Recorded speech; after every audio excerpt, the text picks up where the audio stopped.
ദേശീയപാതയിൽ മണ്ണുത്തി വെട്ടിക്കൽ ജംഗ്ഷനിൽ gas tanker lorry divider തകർത്ത് സർവീസ് റോഡിലേക്ക് പാഞ്ഞുകയറി.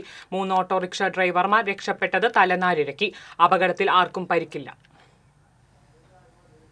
വ്യാഴാഴ്ച രാവിലെ 7 മണിയോടെയാണ് പാലക്കാട് ഭാഗത്തു നിന്ന് കൊച്ചിയിലേക്ക് ഗ്യാസ് നിറയ്ക്കാൻ പോയിരുന്ന ടാങ്കർ ലോറി ദേശീയപാതയുടെ ഡിവൈഡറിലൂടെ സർവീസ് റോഡിലേക്ക് കയറിയിറങ്ങിയത്. ഫിറ്റ്സ് വന്നതിനെ തുടർന്ന് ഡ്രൈവർ സീറ്റിൽ കുഴഞ്ഞു വീണതായിരുന്നു അപകടത്തിന് കാരണം. വെട്ടിക്കൽ ജംഗ്ഷനിൽ വാടക പ്രതീക്ഷിച്ച് കിടന്നിരുന്ന ഓട്ടോറിക്ഷ ഡ്രൈവർമാരായ തങ്കപ്പൻ, ബിജു, ജാസിർ എന്നിവർ അത്ഭുതകരമായാണ് രക്ഷപ്പെട്ടത്. തൊട്ടു മുൻപിൽ വന്നു നിന്ന ടാങ്കറിൽ ഡ്രൈവറെ കാണാതെ അമ്പരന്ന് നോക്കിയപ്പോഴാണ് സീറ്റിൽ കുഴഞ്ഞു വീണ് കിടക്കുന്നത് കണ്ടത്. ഉടൻ ഓട്ടോ ഡ്രൈവർ ജാസിർ ലോറിയിൽ കയറി എൻജിൻ ഓഫാക്കുകയായിരുന്നു. ഞങ്ങൾ 3 ഡ്രൈവർമാർ വണ്ടിയിലിരിക്കുമ്പോൾ ഒരു ലോറി ഇങ്ങോട്ട് അപ്പുറത്ത് റോട്ടിൽ നിന്ന് ഇങ്ങോട്ട് ചാടി, ഫ്രണ്ട് ചാടി. ഞങ്ങൾ നോക്കിയപ്പോൾ ഡ്രൈവറെ കാണാനില്ല. അപ്പം ഞങ്ങൾ വേഗം വണ്ടി ഇങ്ങോട്ട് കയറ്റിയിട്ടിട്ട് ഡ്രൈവറെ എത്തിക്ക് ചെന്ന് നോക്കിയപ്പോൾ ഡ്രൈവർ സീറ്റിൽ കുഴഞ്ഞ് വിറച്ച് കിടക്കണു.